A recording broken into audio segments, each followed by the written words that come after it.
नमस्कार, मैं छत्तीसगढ़ अखबार के यूट्यूब चैनल इंडिया आजकल से सुनील कुमार छत्तीसगढ़ के एक सबसे बड़े कारोबार को लेकर आपके बीच हूँ मैं। यहाँ पे वो है कोयला। एक कहावत है पुरानी, कोयले की दलाली में मुंह काला होता है। ये दलाली का मामला नहीं है, ये कोयले के धंधे का मामला है। इसमें मुंह भी काला नहीं हुआ है, कुछ लहूलुहान हुआ है। गोलियां चली हैं, बम चले हैं, लोगों के बीच में गैंग वार हुआ है, कारोबारियों के बीच में गैंग वार।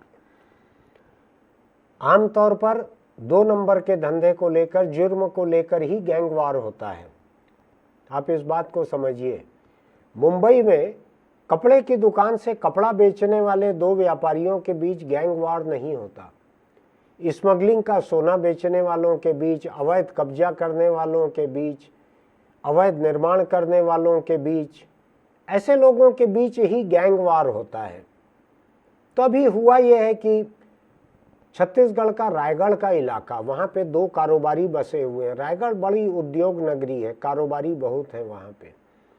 2 कारोबारी वहाँ पे बसे हुए हैं। ये सवर्ण जाति के, ये बनिया समुदाय के हैं दोनों व्यापारी। नाम से मुझको ऐसा लग रहा है, मैं इसलिए ये नाम ले लेना चाहता हूँ। कई बार ऐसा लगता है लोगों को कि जुर्म जो है इसको अधिकतर दलित, आदिवासी, अल्पसंख्यक यही लोग मुजरिम रहते हैं। इसलिए मैं गिना रहा हूँ इस बात को कि ये सवर्ण तबके के 2 कारोबारी थे।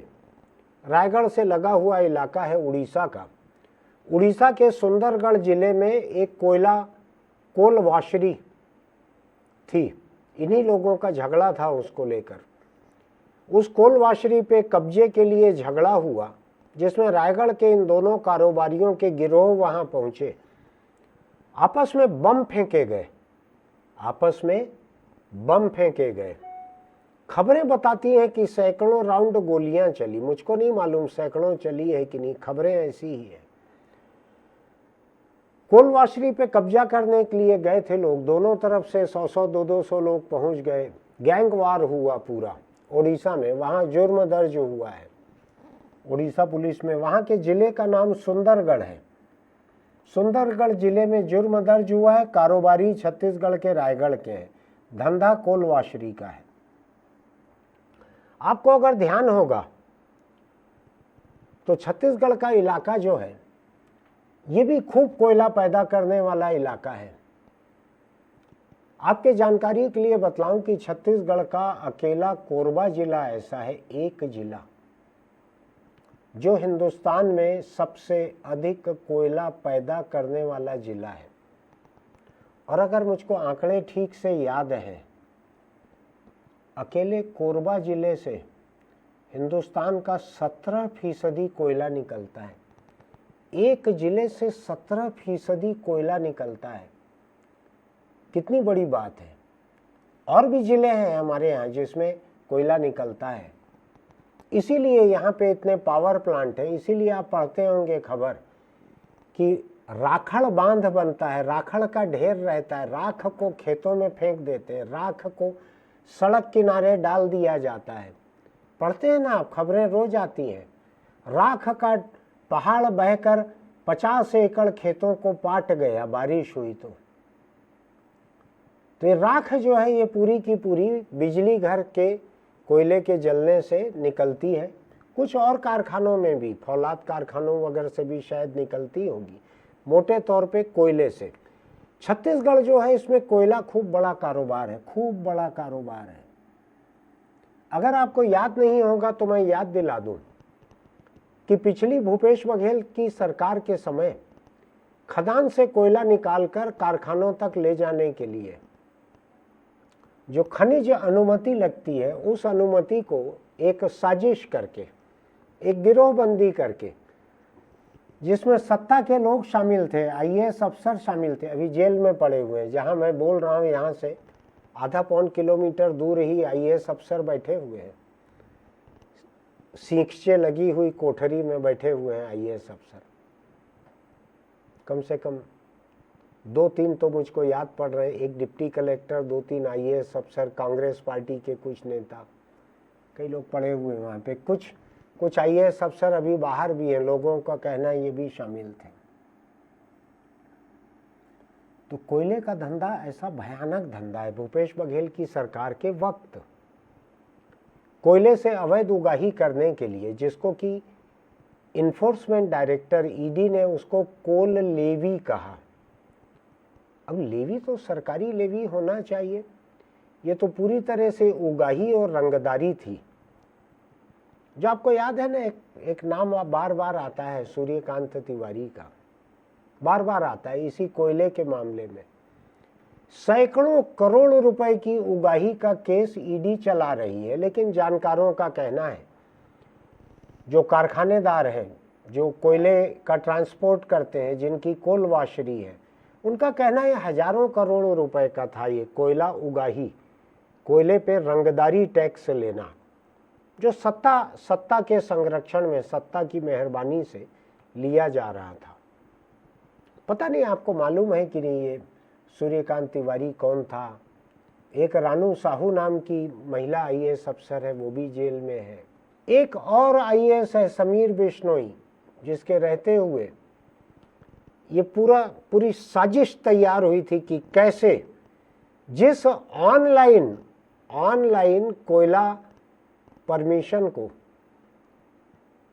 उसको राष्ट्रीय पुरस्कार मिला था कि छत्तीसगढ़ के खनिज विभाग ने इतना सुंदर इंतजाम किया है जिससे चोरी भ्रष्टाचार सब बंद होगा, उसको खत्म किया था समीर बिश्नोई ने।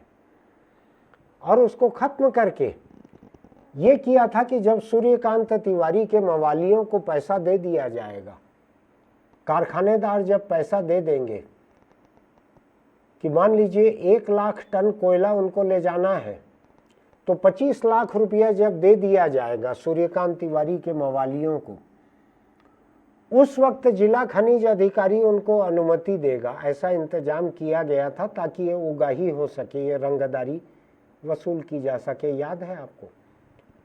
मैं उस पे नहीं जा रहा हूँ, रंगदारी पे बात करना आज मेरा मकसद नहीं है। मैं कोयले के धंधे पे जा रहा हूँ, जिसको लेकर रायगढ़ के 2 कारोबारियों के बीच में बगल के उड़ीसा में जाके एक गैंग वार हुआ है। आपने छत्तीसगढ़ में सुना नहीं होगा ऐसा कि 2 कारोबारियों के बीच में बम चल रहे हैं, गोलियां चल रही हैं, 100 उनके गुंडे जाके आपस में लड़ रहे हैं कब्जे पे किसी धंधे के। लेकिन कोयले का धंधा ऐसा ही है। कोयले के धंधे में लोगों का यह कहना है कि सरकार को हजारों करोड़ रुपए का चूना लगाया जाता है अलग अलग तरीके से। धंधा काले सामान का है, लेकिन चूना सफेद रहता है। कहावत है कि कालिख जैसे काले कोयले के धंधे में सरकार को लगता है खूब सारा चूना। केंद्र सरकार को भी लगता है, जिसकी खदानों से अवैध खुदाई होके एक अलग ग्रेड का कोयला निकाल लिया जाता है, वहाँ भी उसको चूना लगता है। कोल इंडिया की खदानों को बड़ा चूना लगता है। कोल वाशरी के नाम पे जो धांधली होती है, बहुत बड़ी धांधली है वो। मैं अभी उस पर पूरा का पूरा नहीं जाने वाला हूँ, लेकिन मैं आपको बतला सकता हूँ ये धांधली इतनी बड़ी है कि छत्तीसगढ़ में दोनों सरकारों को मिलाकर हजारों करोड़ रुपए महीने का चूना लगता है, हजारों करोड़ रुपए महीने का। ये जो गैंगवार हुआ है, ये किसी कपड़ा दुकान पे कब्जे के लिए नहीं हुआ है, किसी रेस्टोरेंट पे कब्जे के लिए नहीं हुआ है। बड़ा कारोबार है, वाशरी का कारोबार बहुत बड़ा है। चाहे ये वाली वाशरी उड़ीसा में हो, वहाँ हुआ है, लेकिन ऐसी बहुत सारी वाशरी छत्तीसगढ़ में चल रही हैं। कोयले का ट्रांसपोर्ट करने वाले लोग हैं। वाशरी में कोयला मिलता है धोकर वापस देने के लिए, उस वाशरी से कोयले की तस्करी इतने संगठित रूप में होती है। बड़े बड़े अरबपति खरबपति कारोबारी करते हैं इस धंधे को। अब मैं इस पे चर्चा क्यों कर रहा हूं आज? इसलिए कर रहा हूं कि छत्तीसगढ़ में भी कोयले का अपार बड़ा कारोबार है। आप इसी से अंदाज लगा सकते हैं कि एक अकेले कोरबा जिले में देश का 17% कोयला निकलता है। सैकड़ों जिले हैं देश में, एक जिले में निकलता है इतना। रिकॉर्ड है देश का ये। तो छत्तीसगढ़ में कोयले के धंधे में हजारों करोड़ रुपए महीने का काला धंधा होता है, चोरी होती है, डकैती होती है। सरकारों के लोग खाते हैं पैसा, कारोबारी खाते हैं पैसा, खूब कमाई है इसमें, इस धंधे में। इसलिए ये गैंगवार हुआ है। ये गैंगवार एक संकेत है कि इस धंधे में कमाई कितनी है। मैंने जब ये कोयले का काला धंधा, कोयला तो काला ही है, उस पर काला धंधा जब भूपेश बघेल की सरकार के समय सामने आया, तो मैंने इससे जुड़े हुए बहुत सारे लोगों से बात करके देखी, तो पता लगा छत्तीसगढ़ में इससे बड़ा संगठित अपराध और कोई भी नहीं है। इसमें सत्ता, नेता, अफसर, कारोबारी, मवाली, सारे लोग इसमें पनप रहे हैं, फल फूल रहे हैं। इसलिए मैं इसकी चर्चा कर रहा हूं। मैं आपको बतलाऊं एक दिलचस्प बात। कोल वाशरी बनाने के लिए कहीं पे रेलवे पटरी के आसपास, कहीं साइडिंग बनाने के लिए, कहीं कोयले को इकट्ठा करके रखने के लिए गोदाम, खुला गोदाम उसके लिए, कहीं वाशरी के लिए, अलग अलग तरह के काम के लिए इतने तरह की ज़मीनों की ज़रूरत पड़ती है कि जिसकी हद नहीं। और ये मजबूरी है कि कोयला खदान के पास में ही वाशरी होनी चाहिए। इतने तरह के ज़मीनों की ज़रूरत पड़ती है कि कोयला कारोबारी जो हैं छत्तीसगढ़ के, जो वाशरी चलाते हैं, कोयले की खरीदी बिक्री करते हैं, इन लोगों ने बड़े धड़ल्ले से आदिवासियों की ज़मीनें खरीदी हैं। सैकड़ों हजारों एकड़ आदिवासी ज़मीनों को खरीद लिया है कोयले के कारोबारियों ने, चाहे वो वाशरी चलाते हों, चाहे ट्रांसपोर्ट करते हों, चाहे कोयले की खरीदी बिक्री करते हों। जिस इलाके में जहां उनको ज़मीन चाहिए वहां पे आदिवासी बहुत हैं। आपको पूरे दुनिया का इतिहास बताता हूं। जहां कहीं जो भी खदानें हैं उसके आसपास आदिवासी हैं, क्योंकि खदान, जंगल और आदिवासी ये तकरीबन साथ साथ रहते हैं। तो इन आदिवासियों की ज़मीनें जो हैं सवर्ण तबके के कारोबारियों ने अपने नौकरों के नाम से खरीद ली, अपने कर्मचारियों के नाम से खरीद ली। 12,000 रुपया महीना पाने वाले कर्मचारी के नाम से 100 करोड़ की ज़मीन खरीद ली आदिवासी की, क्योंकि कर्मचारी आदिवासी था।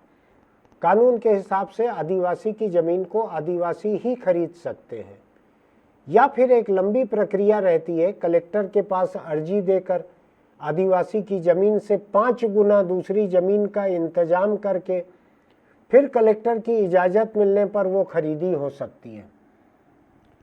तो यहाँ पर इतना वक्त किसी के पास नहीं है कि आदिवासी की ज़मीन खरीदने के लिए 5 गुना ज़मीन जुटाएं और कलेक्टर से इजाज़त लें। कई कलेक्टर ऐसे रहते हैं आदिवासियों के लिए संवेदनशील, जो कलेक्टर रहते हुए एक भी इजाज़त नहीं देते ऐसी, चाहे कितना ही राजनीतिक दबाव आए। कुछ लोग ऐसे भी रहते हैं जो हजारों इजाज़त दे देते हैं ऐसी। तो मैं फिर इस पे लौट रहा हूँ।